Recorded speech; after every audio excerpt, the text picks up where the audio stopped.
10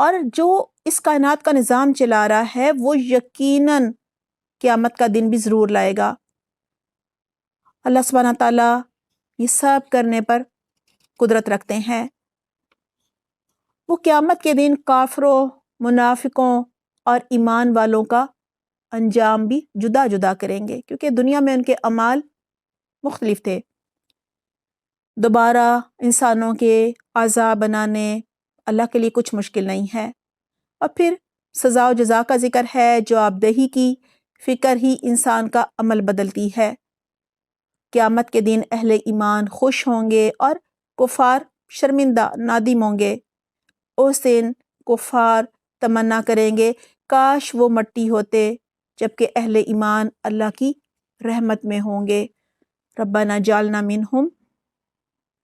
جب حضرت محمد صلی اللہ علیہ وآلہ وسلم نے اہل مکہ کو بتایا کہ قیامت آئے گی تو کھلبلی مچ گئی کہ یہ کیا بات ہے، کہیں ان کا ذہنی توازن تو خراب نہیں ہو گیا۔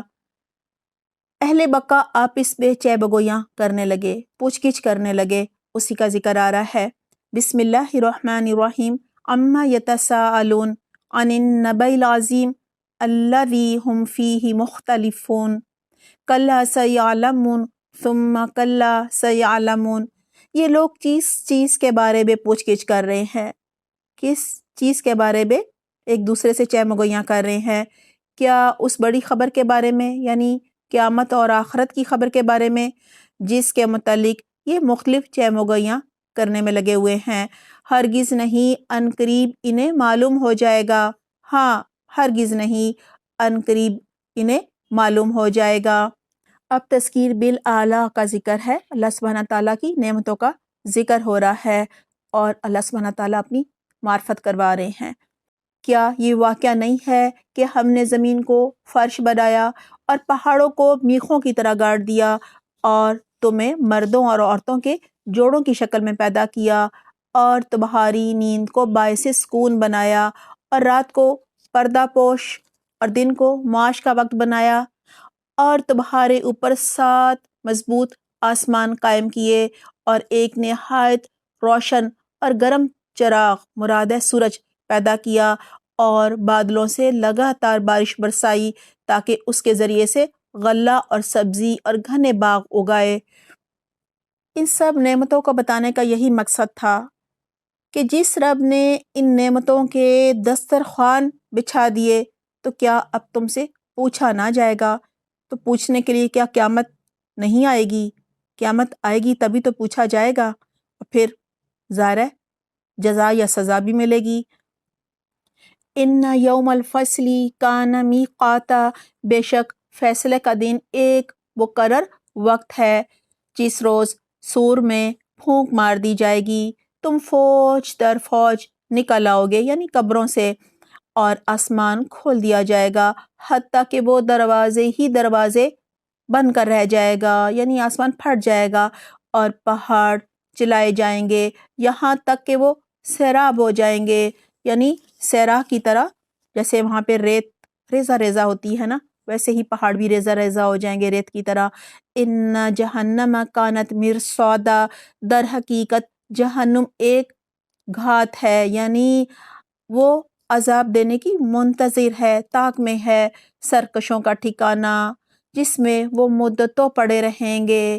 یہ ان کا ٹھکانہ ہے جو دنیا میں اللہ پر، رسول پر ایمان نہیں لاتے تھے، اللہ کی حدود کو توڑتے تھے۔ اب بتایا جا رہا ہے کہ جہنم کیسی ہوگی۔ اس کے اندر کسی ٹھنڈک اور پینے کے قابل کسی چیز کا مزہ وہ نہ چکھیں گے۔ کچھ ملے گا تو بس گرم پانی، کھولتا پانی اور زخموں کا دھون، یعنی خون پیپ ان کے کرتوتوں کا بھرپور بدلہ۔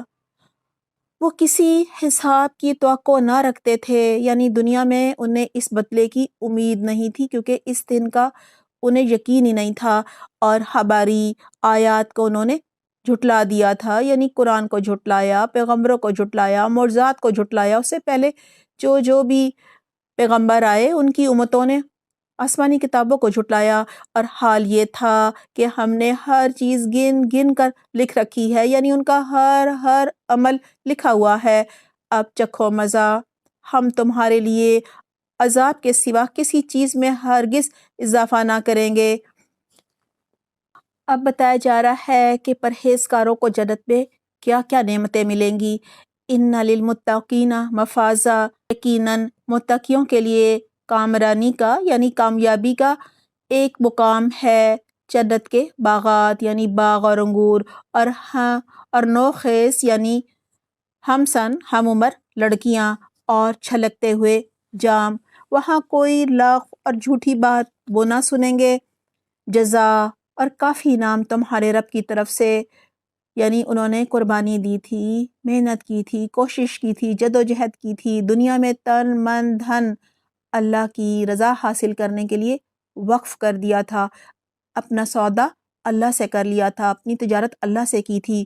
کہا جا رہا ہے اب انہیں یہ سب انعامات ملیں گے اس نہایت مہربان اللہ کی طرف سے جو زمین اور آسمانوں کا اور ان کے درمیان کی ہر چیز کا مالک ہے، جس کے سامنے کسی کو بولنے کا اشارہ نہیں، یعنی کسی میں اللہ کے سامنے بولنے کی ہمت نہ ہوگی اس روز، جس روز روح اور فرشتے صف بستہ کھڑے ہوں گے، کوئی نہ بولے گا سوائے اس کے جسے رحمان اجازت دے اور جو ٹھیک بات کہے۔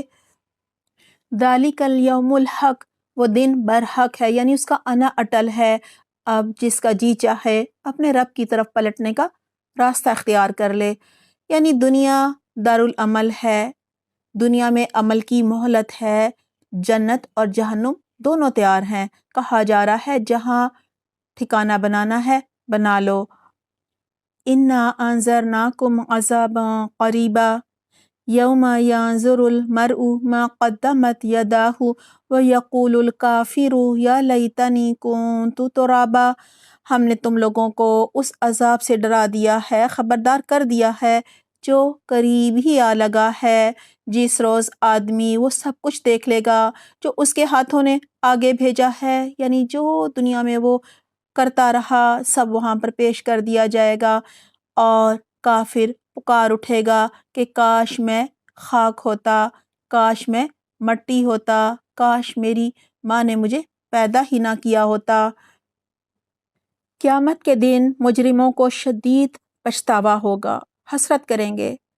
مجرم کہے گا کاش میں مٹی ہوتا، کاش قیامت قائم نہ ہوتی، کاش دنیا میں دوبارہ جا کر کچھ کر کے لانے کی مہلت مل جاتی، کاش میں نے دنیا میں ایمان لا کر قرآن کو تھاما ہوتا، اللہ سے تعلق مضبوط کیا ہوتا، کچھ میں نے آج کے دن کے لیے عمل کیے ہوتے، کچھ جمع کیا ہوتا۔ اس دن تو کچھ بھی قبول نہ ہوگا۔ آج مہلت ہے عمل کی۔ دعا ہے اللہ سبحانہ تعالی ہم سب کو شعوری ایمان لا کر ایمان کے تقاضوں پر پورا اترنے کی اور نیک اعمال کرنے کی توفیق عطا فرمائے، آمین۔ سورۃ النازعات مکی صورت ہے، 46 آیات اور 2 رکوع ہیں۔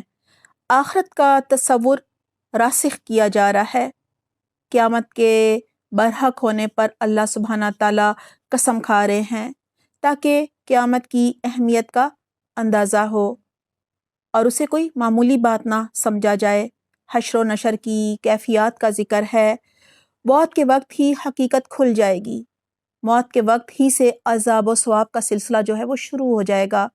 یہاں ان فرشتوں کی قسم کھائی جا رہی ہے جو کافروں کی روح ان کے رگ و تن سے سختی کے ساتھ نکالتے ہیں، جبکہ مومنوں کی روحیں جب قبض کرتے ہیں تو وہ اپنے رب سے ملنے کے لیے بے چین ہوتی ہیں۔ پھر حضرت موسیٰ علیہ السلام اور فرعون کے واقعے کی طرف اشارہ ہے اور بتایا گیا ہے کہ سرکش کی سزا بسا اوقات دنیا میں بھی ملتی ہے، جیسے کہ فرعون پہلے ڈبویا گیا، پھر اسے قبر کا عذاب ہوگا اور پھر آخرت کا عذاب بھی ہوگا۔ یہ سورت جو ہے وہ قیامت ہی کے ذکر سے مکمل ہوتی ہے۔ بسم اللہ الرحمن الرحیم۔ والنازعات غرقا والناشطات نشطا والسابحات سبحا، قسم ہے ان فرشتوں کی جو ڈوب کر کھینچتے ہیں، یعنی تیر کر انسان کے جسم میں گھس جاتے ہیں اور پھر اس کی روح جو ہے وہ نکال کر اوپر لے جاتے ہیں اور آہستگی سے نکال لے جاتے ہیں، اور ان فرشتوں کی جو کائنات میں تیزی سے تیرتے پھرتے ہیں، پھر حکم بجا لانے میں سبقت کرتے ہیں، پھر احکام الہی کے مطابق معاملات کا انتظام چلاتے ہیں کہ کسے سجین میں رکھنا ہے اور کسے علیین میں۔ جس روز ہلا مارے گا زلزلے کا جھٹکا، یعنی پہلا جھٹکا، جب پہلا سور پھونکا جائے گا جسے نفخہ اولا کہتے ہیں تو سب مر جائیں گے، اس کا ذکر ہے، اور اس کے پیچھے ایک اور جھٹکا پڑے گا، یعنی دوسرا سور پھونکا جائے گا جس سے سب زندہ ہو جائیں گے قبروں سے، اور جہاں جہاں وہ تھے وہاں سے نکل پڑیں گے، اگ پڑیں گے۔ کچھ دل ہوں گے جو اس روز خوف سے کانپ رہے ہوں گے۔ یہ لوگ کہتے ہیں کیا واقعی مرنے کے بعد ہم پلٹا کر پھر واپس لائے جائیں گے؟ کیا جب ہم کھوکھلی بھوسیدہ ہڈیاں بن چکے ہوں گے؟ کہنے لگے یہ واپسی تو پھر بڑے گھاٹے کی ہوگی، حالانکہ یہ بس اتنا کام ہے کہ ایک زور کی ڈانٹ پڑے گی اور یکا یک یہ کھلے حشر کے میدان میں آ موجود ہوں گے۔ کیا تمہیں موسیٰ کے قصے کی خبر پہنچی ہے جب اس نے مدین سے آتے ہوئے بیوی سے کہا تھا کہ میں تمہارے لیے انگارہ لے کر آتا ہوں؟ تب اس کے رب نے اسے طوٰ کی مقدس وادی میں پکارا تھا کہ فرعون کے پاس جا، وہ سرکش ہو گیا ہے، اور اس سے کہے کہ کیا اس کے لیے تیار ہے کہ وہ پاکیزگی اختیار کرے، اور میں تیرے رب کی طرف تیری رہنمائی کروں گا تو اس کا خوف تیرے اندر پیدا ہو، یعنی تمہارے اندر اللہ کی خشیت پیدا ہو۔ یہ جا کر فرعون سے کہے کہ اللہ پر ایمان لیا۔ پھر موسیٰ نے فرعون کے پاس جا کر اس کو بڑی نشانی دکھائی، مگر اس نے جھٹلا دیا اور تکبر کی وجہ سے نہیں مانا۔ پھر چال بازیاں کرنے کے لیے پلٹا، اور فرعون نے لوگوں کو جمع کر کے ان سے کہا میں تمہارا سب سے بڑا رب ہوں۔ آخر کار اللہ نے اسے آخرت اور دنیا کے عذاب میں پکڑ لیا، یعنی غرق کر دیا، اور در حقیقت اس میں بڑی عبرت ہے ہر اس شخص کے لیے جو ڈرے۔ اب پھر تذکیر بالاعلیٰ کا ذکر آ رہا ہے۔ کیا تم لوگوں کی تخلیق زیادہ سخت کام ہے یا آسمان کی؟ اللہ نے اس کو بنایا، اس کی چھت خوب اونچی اٹھائی، پھر اس کا توازن قائم کیا، اور اس کی رات ڈھانکی اور اس کا دن نکالا۔ اس کے بعد زمین کو اس نے بچھایا، اس کے اندر سے اس کا پانی اور چارہ نکالا، اور پہاڑ اس میں گاڑ دیے سامان زیست کے طور پر تمہارے لیے اور تمہارے مویشیوں کے لیے۔ فَإِذَا جَاءَتِ الطَّامَّةُ الْكُبْرىٰ، پھر جب وہ ہنگامہ عظیم برپا ہو جائے گا، یعنی قیامت آ جائے گی، جس روز انسان اپنا سب کیا دھرا یاد کرے گا، یعنی سوچے گا میں آج کے دن کے لیے کیا کما کر لایا، اور ہر دیکھنے والے کے سامنے دوزخ کھول کر رکھ دی جائے گی۔ تو جس نے سرکشی کی تھی اور دنیا کی زندگی کو ترجیح دی تھی، یعنی جو خواہش نفس کا بندہ تھا، کہا جا رہا ہے دوزخ اس کا ٹھکانہ ہوگی۔ اور جس نے اپنے رب کے سامنے کھڑے ہونے کا خوف کیا تھا، رب کے سامنے وہی کھڑے ہونے کا خوف کرتا ہے جس سے حساب کتاب کے دن کا دنیا میں خوف تھا، جس نے خواہشات کے منہ زور گھوڑے کو لگام دے کر رکھی تھی، من چاہی نہیں بلکہ رب چاہی زندگی گزار کر آیا تھا، اور نفس کو بری خواہشات سے باز رکھا تھا، جنت اس کا ٹھکانہ ہوگی۔ یہ لوگ تم سے پوچھتے ہیں، یعنی آپ صلی اللہ علیہ وسلم سے، کہ آخر وہ گھڑی کب آ کر ٹھہرے گی، یعنی قیامت کب آئے گی؟ تمہارا کیا کام ہے اس کا وقت بتاؤ۔ اس کا علم تو اللہ پر ختم ہے، یعنی صرف اللہ کو معلوم ہے، تم صرف خبردار کرنے والے ہو ہر اس شخص کو جو خوف کھائے، یعنی قیامت سے ڈرنے والوں پر ہی نصیحت اثر کرتی ہے۔ كَأَنَّهُمْ يَوْمَ يَرَوْنَهَا لَمْ يَلْبَثُوا إِلَّا عَشِيَّةً أَوْ ضُحَاهَا، جس روز یہ لوگ اسے دیکھ لیں گے تو انہیں یوں محسوس ہوگا کہ یہ دنیا میں یا حالت موت میں بس ایک دن کے پچھلے پہر یا اگلے پہر تک ٹھہرے ہوں، یعنی ایک صبح یا ایک شام انہوں نے دنیا میں یا قبر میں زندگی گزاری ہے۔ تو اللہ سبحانہ تعالیٰ ہمیں شعوری ایمان لانے کی توفیق عطا فرمائے۔ ہم قرآن کو مضبوطی سے تھام لیں، اس کو تفسیر سے، ترجمے سے، تجوید سے، گرامر اور تدبیر کے ساتھ سیکھیں۔ دیکھیں جب ہم گرامر اور تدبیر کے ساتھ سیکھیں گے تو یہ فائدہ ہوگا کہ ہم گہرائی سے اللہ کے کلام کو سیکھ سکیں گے، اللہ سے ہمارا ایک مضبوط تعلق بن سکے گا۔ اللہ تعالیٰ ہمیں اپنے اس کام کے لیے چن لے، ہمارے لیے دین کا سیکھنا، سمجھنا، عمل کرنا اور اسے آگے پہنچانا آسان فرما دے، آمین۔ اگلی صورت ہے سورۃ عبسہ، مکی صورت ہے، 42 آیات اور 1 رکوع ہے۔ گزشتہ صورت میں فرمایا گیا تھا کہ آپ نصیحت ان کو کر سکتے ہیں جو نصیحت لینا چاہے، جو اللہ سے ڈرتا ہو۔ سرکش لوگوں کے اندر خوف خدا نہیں ہوتا، لہٰذا وہ بالکل نصیحت قبول نہیں کرتے۔ پھر قیامت کی ہلاکیوں کا ذکر ہے، اور سورت کے آغاز میں ایک عملی مثال سے ایک واقعہ بیان کیا گیا ہے۔ واقعہ کچھ یوں پیش آیا تھا کہ آپ صلی اللہ علیہ وآلہ وسلم قریش مکہ کے سرداروں کو دین کی دعوت دے رہے تھے، دعوت اسلام دے رہے تھے۔ اس وقت حضرت عبداللہ ابن ام مکتوم رضی اللہ عنہ جو کہ نابینا تھے تشریف لے آئے، اور آپ صلی اللہ علیہ وآلہ وسلم سے فرمانے لگے کہ اللہ نے جو تعلیم فرمائی ہے وہ مجھے بھی فرمائیے۔ انہیں خیال نہیں آیا کہ درمیان میں قطع کلامی مناسب نہیں۔ حضور صلی اللہ علیہ وآلہ وسلم جو کہ مجسمہ اخلاق تھے کچھ نہ بولے، ناگواری کے آثار چہرہ مبارک پر نمایاں ہوئے، کسی نے نہ دیکھے، لیکن اللہ سبحانہ تعالیٰ نے 7 آسمانوں پر دیکھ لیے اور یہ آیات نازل فرمائیں۔ یہاں یہ واقعہ آپ صلی اللہ علیہ وآلہ وسلم کے سچے نبی ہونے اور قرآن کے برحق ہونے کی دلیل ہے۔ جو آیت جس طرح نازل ہوئی ویسی ہی قرآن میں موجود ہے۔ اللہ سبحانہ تعالیٰ کو غیب کا علم ہے، ہمارے خیالات کو، ہماری سوچوں کو، اور اگر ہمارے ماتھے پر کوئی بال آ گئے ہیں تو ان سے بھی واقف ہے۔ یہاں یہ بات بھی پتہ چلتی ہے کہ اللہ دین کا علم سیکھنے والوں کی قدر فرماتا ہے، لہٰذا انہیں سرداروں پر ترجیح دینے کے لیے کہا گیا ہے، خواہ ان کو ابھی آداب نہ آئے ہوں، یعنی مجلس کے آداب جو ہوتے ہیں۔ یہاں آپ صلی اللہ علیہ وآلہ وسلم کو بھی یہ بتایا جا رہا ہے کہ کفار کے لیے آپ جان ہلکان نہ کیجیے، کوئی فائدہ نہیں۔ آپ مسلمان جو ساتھی واقعی دین کی تعلیم حاصل کرنا چاہتے ہیں، جن کے اندر طلب ہے، شوق ہے، خواہش ہے، آپ ان کو دین سکھائیے، کیونکہ وہ کفار سے بہتر ہیں۔ بسم اللہ الرحمن الرحیم، عبس وتولی ان جاءہ الاعمی وما یدریک لعلہ یزکی، ترش روح ہوا، یعنی ناگواری سے چہرے پر، ماتھے پر بل پڑ گئے،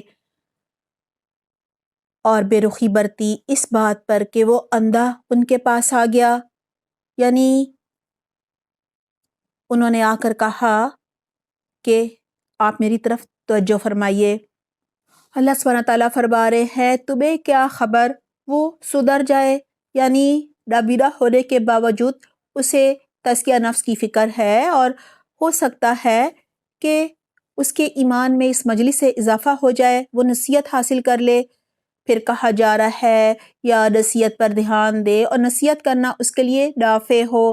جو شخص بے پرواہی برتتا ہے اس کی طرف تو تم توجہ کرتے ہو، یعنی یہ قریش مکہ کے سردار، حالانکہ اگر وہ نہ سدھریں تو تم پر اس کی ذمہ داری نہیں ہے، یعنی تم پر اس کی کیا ذمہ داری، مطلب یہ ہے کہ آپ نے تو حق کا پیغام پہنچا دیا، اب وہ ایمان لائے یا نہ لائیں آپ سے تو پوچھنی ہوگی، اور جو خود تمہارے پاس دوڑا آتا ہے، یعنی ام مکتوم، اور وہ ڈر رہا ہے، اس سے تم بے رخی برتے ہو، ہرگز نہیں، یہ تو ایک نصیحت ہے، جس کا جی چاہے اسے قبول کرے، یعنی ابو جہل، ابو لہب نہیں قبول کرتے تو آپ ان کی پرواہ بالکل بھی نہ کریں۔ یہ ایسے صحیفوں میں درج ہے جو مکرم ہے، بلند مرتبہ ہیں، پاکیزہ ہیں، معزز اور نیک کاتبوں کے ہاتھوں میں ہے، مراد فرشتوں کے ہاتھوں میں ہے۔ اب بتایا جا رہا ہے کہ انسان اپنی تخلیق پر غور و فکر نہیں کرتا اور کتنا ناشکرہ ہے کہ اپنے ہی خالق کا انکار کر دیتا ہے۔ قتل الانسان ما اکفرہ من ای شیء خلقہ، لعنت ہو انسان پر کیسا سخت منکر حق ہے، یعنی کتنا ناشکرہ ہے، اللہ ہی کا انکار کرتا ہے، اللہ کے بھیجے ہوئے دین کا انکار کرتا ہے، اللہ کے بھیجے ہوئے رسول کا انکار کرتا ہے، کس چیز سے اللہ نے اسے پیدا کیا ہے، یعنی اپنی اصلیت کو نہیں یاد رکھتا کہ کیسے پیدا کیا گیا، لطفے کی ایک بوند سے، یعنی اپنی اوقات کیوں بھول جاتا ہے۔ اللہ نے اسے پیدا کیا، پھر اس کی تقدیر مقرر کی، پھر اس کے لیے زندگی کی راہ آسان کی، یعنی اللہ سبحانہ تعالیٰ نے ولادت آسان کر دی، پھر ہدایت کا راستہ اس کے لیے آسان کر دیا۔ ثم اماتہ فاقبرہ، پھر اسے موت دی اور قبر میں پہنچایا، پھر جب چاہے وہ اسے دوبارہ اٹھا کھڑا کرے گا، یعنی جس نے پہلی بار پیدا کیا ہے اس کے لیے کیا مشکل ہے دوبارہ پیدا کرنا؟ ہرگز نہیں، اس نے وہ فرض ادا نہیں کیا، یعنی حکم پورا نہیں کیا، جس کا اللہ نے اسے حکم دیا تھا۔ یہاں یہی کہا جا رہا ہے کہ انسان نے وہ کام نہیں کیے جو فرض تھے، بہت ہی ناشکرہ انسان ہے۔ پھر ذرا انسان اپنی خوراک کو تو دیکھے، یعنی اللہ سبحانہ تعالیٰ نے کس طرح زمین سے رزق نکالا، کیا کیا ذائقے، کیا کیا رنگ، پھل، سبزیاں، اناج، یہ سب کہاں سے نکلتے ہیں؟ کون نکالتا ہے؟ اللہ کے سوا کوئی نکال نہیں سکتا۔ ہم نے خوب پانی برسایا، پھر زمین کو عجیب طرح سے پھاڑا، پھر اس کے اندر اگائے غلے اور انگور اور ترکاریاں اور زیتون اور کھجور اور گھنے باغ اور طرح طرح کے پھل میوے اور چارے تمہارے لیے، تمہارے مویشیوں کے لیے، سامان زیست کے طور پر، یعنی صرف تمہیں رزق نہیں دیا، تمہارے جانوروں کو بھی دیا ہے، جس سے تم بہت سارے فائدے حاصل کرتے ہو۔ اب قیامت کے دن کا ذکر ہے۔ فَإِذَا جَاءَتِ الصَّاخَّةُ يَوْمَ يَفِرُّ الْمَرْءُ مِنْ أَخِيهِ، آخرکار جب وہ کان بہرے کر دینے والی آواز بلند ہوگی، اس سے مراد نفخہ سور ہے، یعنی یہ دوسرا جو سور پھونکا جائے گا وہ ہے، اس سے سارے جو مردے ہیں وہ اٹھ کھڑے ہوں گے، زندہ ہو جائیں گے۔ اس روز آدمی اپنے بھائی اور اپنی ماں اور اپنے باپ اور اپنی بیوی اور اپنی اولاد سے بھاگے گا، یعنی ہر ایک نفسی نفسی کہہ رہا ہوگا، سوائے حضرت محمد صلی اللہ علیہ وآلہ وسلم کے۔ وہ کہہ رہے ہوں گے یا امتی یا امتی، انہیں اپنی امت کی فکر ہوگی۔ پھر کہا جا رہا ہے ان میں سے ہر شخص پر اس دن ایسا وقت آ پڑے گا کہ اسے اپنے سوا کسی کا ہوش نہ ہوگا۔ اس دن دو طرح کے لوگ ہوں گے، اب ان کا ذکر آ رہا ہے۔ کچھ چہرے اس روز دھمک رہے ہوں گے، یعنی چمک رہے ہوں گے، حشاش بشاش اور خوش و خرم ہوں گے۔ وَوُجُوهٌ يَوْمَئِذٍ عَلَيْهَا غَبَرَةٌ تَرْهَقُهَا قَتَرَةٌ، اور کچھ چہروں پر اس روز خاک اڑی ہوگی، یعنی کچھ چہرے اس دن گرد آلود ہوں گے، سیاہی چھائی ہوگی، یہی کافر اور فاجر لوگ ہوں گے، یعنی یہ دنیا میں اپنے نفس کے تقاضوں کو پورا کرنے میں لگے رہے، اللہ کی حدود کو خوب انہوں نے پامال کیا۔ دعا ہے اللہ سبحانہ تعالیٰ آج ہم سے اپنی رضا کے کام کروا لے، تاکہ اس دن ہمارا شمار بھی ان لوگوں میں ہو جن کے چہرے چمک رہے ہوں گے، جو حشاش بشاش ہوں گے، جو خوش و خرم ہوں گے۔ آمین۔ سورۃ التکویر مکی صورت ہے، 29 آیات ہیں اور 1 رکوع ہے۔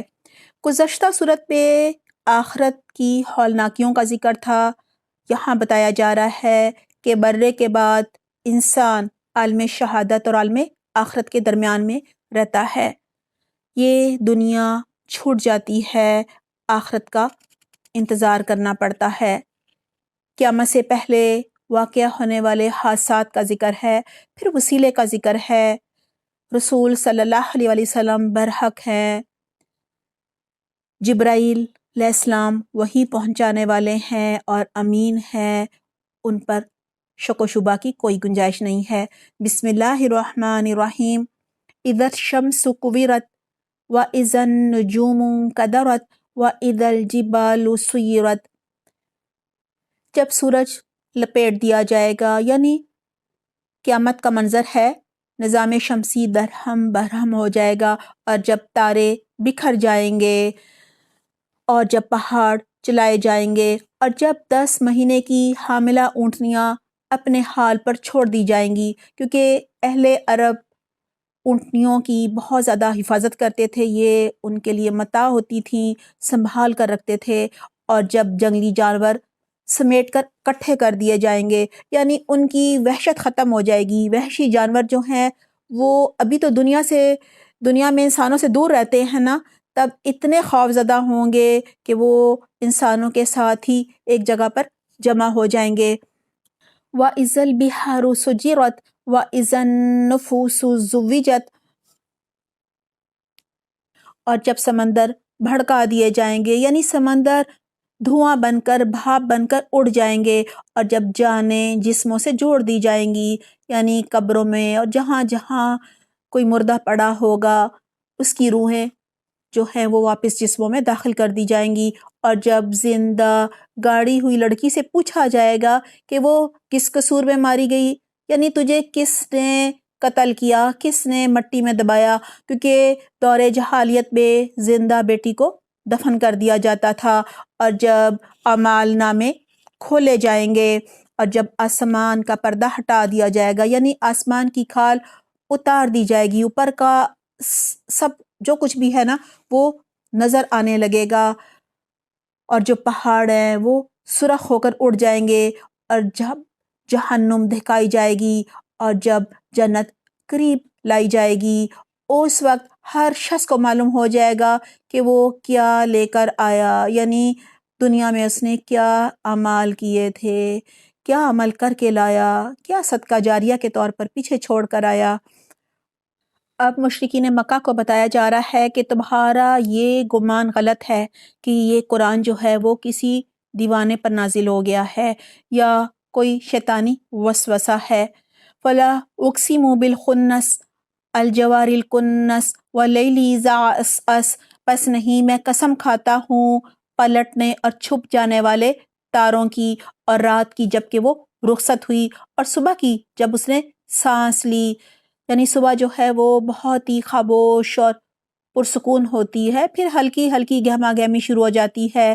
یہ فی الواقع ایک بزرگ پیغامبر کا قول ہے، یعنی حضرت جبرائیل علیہ السلام کا۔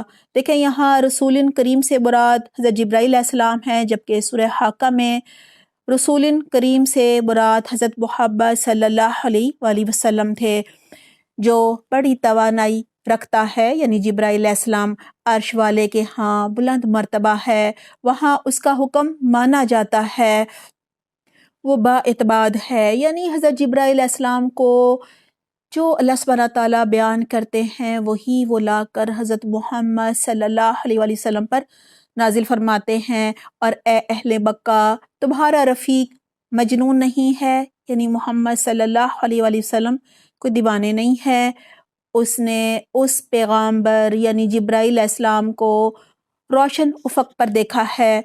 سورۃ النجم میں یہ ذکر آ چکا ہے۔ وَمَا هُوَ عَلَى الْغَيْبِ بِضَنِینٍ، اور وہ غیب کے اس علم کو لوگوں تک پہنچانے کے معاملے میں بخیل نہیں ہے، یعنی جو ان پر نازل کیا جاتا ہے ویسے کا ویسا وہ بتا دیتے ہیں، اور 40 سال تک محمد صلی اللہ علیہ وآلہ وسلم کہا جا رہا ہے کہ اے اہل مکہ تمہارے ساتھ رہے، تم نے دیکھا وہ ہمیشہ سچ بولتے تھے، وہ امین تھے، وہ صادق تھے، اور کبھی ان کی دوستی کسی کاہن سے نہیں رہی، کوئی غیب کا علم انہوں نے تم تک نہیں پہنچایا۔ پھر کہا جا رہا ہے اور یہ کسی شیطان مردود کا قول نہیں ہے، یعنی یہ بھی غلط ہے کہ شیطان نے ان کے کان میں آ کر کوئی بات ڈال دی ہے، پھر تم کدھر چلے جا رہے ہو۔ یہ تو سارے جہان والوں کے لیے ایک نصیحت ہے، یعنی یہ قرآن تو یاد دہانی ہے تم میں سے ہر اس شخص کے لیے جو رائے راست پر چلنا چاہتا ہو، اصل بات یہی ہے جو ہدایت پانا چاہتا ہو۔ وَمَا تَشَاءُونَ إِلَّا أَن يَشَاءَ اللَّهُ رَبُّ الْعَالَمِينَ، اور تمہارے چاہنے سے کچھ نہیں ہوتا جب تک اللہ رب العالمین نہ چاہے۔ یعنی اللہ سبحانہ تعالیٰ بھی زبردستی کسی کو ہدایت پر نہیں چلاتے جب تک بندے کے اندر طلب نہیں ہوتی، خواہش نہیں ہوتی، وہ چلنا چاہتا ہے تو ہی چلاتے ہیں۔ دعا ہے اللہ سبحانہ تعالیٰ ہم سب کے اندر بھی ہدایت پانے کی طلب ڈال دے، شوق ڈال دے، خواہش ڈال دے، ہم بھی ہدایت پانے کے لیے کوشش کریں، اپنا وقت لگائیں، اپنی صلاحیتیں لگائیں، اپنا جان و مال لگائیں۔ اللہ سبحانہ تعالیٰ ہمیں اپنے دین کی خدمت کے لیے چن لے، آمین، اللہم آمین۔ سورۃ الانفطار، یہ مکی صورت ہے، 19 آیات اور 1 رکوع ہے۔ گزشتہ صورت میں آخرت اور سزا جزا کا ذکر تھا، وہاں مرکزی آیت تھی عَلِمَتْ نَفْسٌ مَّا أَحْضَرَتْ، اس دن ہر شخص جان لے گا وہ کیا لے کر آیا۔ اس صورت کی جو مرکزی آیت ہے وہ ہے عَلِمَتْ نَفْسٌ مَّا قَدَّمَتْ وَأَخَّرَتْ، اس دن یعنی قیامت کے دن ہر شخص جان لے گا جو اعمال اس نے آگے بھیجے تھے اور جو پیچھے چھوڑے تھے۔ اس صورت میں مزید کہا جا رہا ہے انسان اگر اپنی تخلیق پر غور کرے تو اسے آخرت کی صداقت پر، آخرت کی سچائی پر یقین آ جائے۔ صرف اللہ کو ماننے سے ایمان نہیں آ جاتا، آخرت پر یقین ضروری ہے، ایمان بالغیبی قبول ہوتا ہے۔ اللہ رحمان ہے، رحیم ہے، مالک یوم الدین ہے، لہٰذا فرائض سے غافل نہیں ہونا چاہیے۔ سب سے پہلے قیامت کی ہولناکی کا ذکر ہے۔ بسم اللہ الرحمن الرحیم۔ وَإِذَا السَّمَاءُ انفطرت وَإِذَا الْكَوَاكِبُ انتثرت وَإِذَا الْبِحَارُ فُجِّرَتْ، جب آسمان پھٹ جائے گا اور جب تارے بکھر جائیں گے یعنی جھڑ جائیں گے، اور جب سمندر پھاڑ دیے جائیں گے یعنی ان میں ابال آ جائے گا، اور جب قبریں کھول دی جائیں گی، اس وقت ہر شخص کو اس کا اگلا پچھلا سب کیا دھرا معلوم ہو جائے گا۔ یعنی کیا اس نے آگے پیچھے آگے کر کے بھیجا، کیا پیچھے چھوڑ آیا، یا کس چیز کو اس نے آگے کیا، کس کو پیچھے کیا۔ یعنی دنیا میں انسان کا طرز عمل ظاہر کرتا ہے کہ اس نے کس چیز کو کس چیز پر ترجیح دی ہے، اس کی زندگی میں کیا چیز زیادہ اہم ہے اور کون سا کام جو ہے وہ اس کی ترجیحات میں سب سے اوپر ہے، کس کی بات، کس کا حکم وہ سب سے اوپر رکھتا ہے، کیا ترجیح نمبر 1 ہے اور کیا ترجیح نمبر 2 ہے۔ اب اپنے خالق کا انکار کرنے والوں سے کہا جا رہا ہے یا ایھا الانسان ما غرک بربک الکریم، اے انسان کس چیز نے تجھے اپنے اس رب کریم کی طرف سے دھوکے میں ڈال دیا جس نے تجھے پیدا کیا اور جس نے تیرے اعضاء درست کیے، تجھے متناسب بنایا اور جس صورت میں چاہا تجھ کو جوڑ کر تیار کیا۔ ہرگز نہیں، بلکہ اصل بات یہ ہے کہ تم لوگ جزا و سزا کو جھٹلاتے ہو، یعنی قیامت ہی کا انکار کرتے ہو، تو کیا اس کی تیاری کرو گے؟ کیا اپنے خالق کو پہچانو گے؟ کیا اس کی شکر گزاری کرو گے؟ حالانکہ تم پر نگراں مقرر ہیں، یعنی کرامن کاتبین، ایسے معزز کاتب جو تمہارے ہر فعل کو جانتے ہیں۔ یعنی یہ جو کرامن کاتبین ہیں یہ محافظ فرشتے کہہ لیں، پہرے دار کہہ لیں، ان کی کیوں ضرورت پیش آئی؟ اسی لیے تو آئی تاکہ یہ ایک ایک جو ہمارا عمل ہے، اچھا ہے یا برا ہے، اس کو لکھتے جائے، اور قیامت کے دن جب حساب کتاب ہو تو ہمارا مال نامہ ہمارے سامنے رکھ دیا جائے۔ یقیناً نیک لوگ مزے میں ہوں گے یعنی جنت میں ہوں گے، اور بے شک بدکار لوگ جہنم میں جائیں گے، جزا کے دن وہ اس میں داخل ہوں گے اور اس سے ہرگز غائب نہ ہو سکیں گے، یعنی الگ نہیں ہو سکیں گے، کہیں بھاگ کر جا نہ سکیں گے۔ اور تم کیا جانتے ہو کہ وہ جزا کا دن کیا ہے؟ ثم ما ادراک ما یوم الدین یوم لا تملک نفس لنفس شیئا والامر یومئذ للہ۔ ہاں تمہیں کیا خبر کہ وہ جزا کا دن کیا ہے؟ یہ وہ دن ہے جب کسی شخص کے لیے کچھ کرنا کسی کے بس میں نہ ہوگا، یعنی کوئی کسی کے کام نہیں آ سکے گا۔ حضرت محمد صلی اللہ علیہ وآلہ وسلم بھی کہا کرتے تھے، اے بنو ہاشم، اپنی جانوں کو جہنم سے بچانے کے لیے نیک اعمال کی تیاریاں کر لو، میں تمہیں اس دن اللہ کے عذاب سے بچانے کا کوئی اختیار نہیں رکھتا ہوں گا۔ پھر کہا جا رہا ہے فیصلہ اس دن بالکل اللہ کے اختیار میں ہوگا، لہٰذا ہمیں چاہیے کہ آج ہم اللہ کو راضی کر لیں۔ اللہ سبحانہ تعالیٰ نے کتنے سارے ہم پر احسان کیے، ہمیں کتنا احسن طریقے سے تخلیق کیا، پھر ہماری ضرورت کی ہر چیز اللہ تعالیٰ نے ہمیں مہیا کی، اور اللہ سبحانہ تعالیٰ نے کوئی ایسی چیز نہیں ہے ہماری ضرورت کی جو نہ بنائی ہو۔ اللہ کی نعمتوں کو گننا چاہیں تو ہم گن بھی نہیں سکتے، لہٰذا جتنا اللہ کا شکر ادا کیا جائے کم ہے، اور شکر ایسے ہی ادا ہوگا کہ ہم اللہ سبحانہ تعالیٰ کو راضی کرنے کے لیے قرآن کے ساتھ اپنا تعلق مضبوط کریں، تاکہ ہمیں پتہ چلے کہ ہمارا رب کن کاموں سے راضی ہوتا ہے اور کن کاموں سے ناراض ہوتا ہے، تاکہ ہم اللہ کو راضی کرنے والے کام کر سکیں اور اللہ کو ناراض کرنے والے کاموں سے بچ سکیں۔ اللہ سبحانہ تعالیٰ ہمیں بہترین توفیق دے، آمین اللہم آمین۔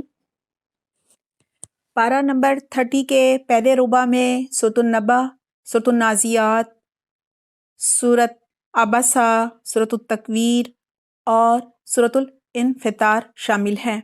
عمل کے پوائنٹس نوٹ کیجئے۔ سورۃ النبأ، ہمیں بعث بعد الموت پر پختہ یقین رکھنا چاہیے اور ایمان بالغیب لانا چاہیے اور آخرت کی تیاری کرنی چاہیے، بالکل وقت ضائع نہیں کرنا چاہیے۔ جو لمحہ ہمارے ہاتھ میں ہے، ہماری مٹھی میں ہے، اسے اللہ کی رضا کے کاموں میں لگانا چاہیے، کچھ نہ کچھ آخرت کے لیے جمع کرنا چاہیے۔ ہمیں اللہ سبحانہ تعالیٰ کی جو بے شمار بکھری ہوئی نعمتیں ہیں ان کو بھی محسوس کرنا ہے، اور اللہ کا دل سے احسان مند ہونا ہے، شکر گزار ہونا ہے، اللہ کی صحیح معرفت حاصل کرنی ہے اور اللہ کو راضی کر کے اس دنیا سے جانا ہے۔ سورۃ النازعات،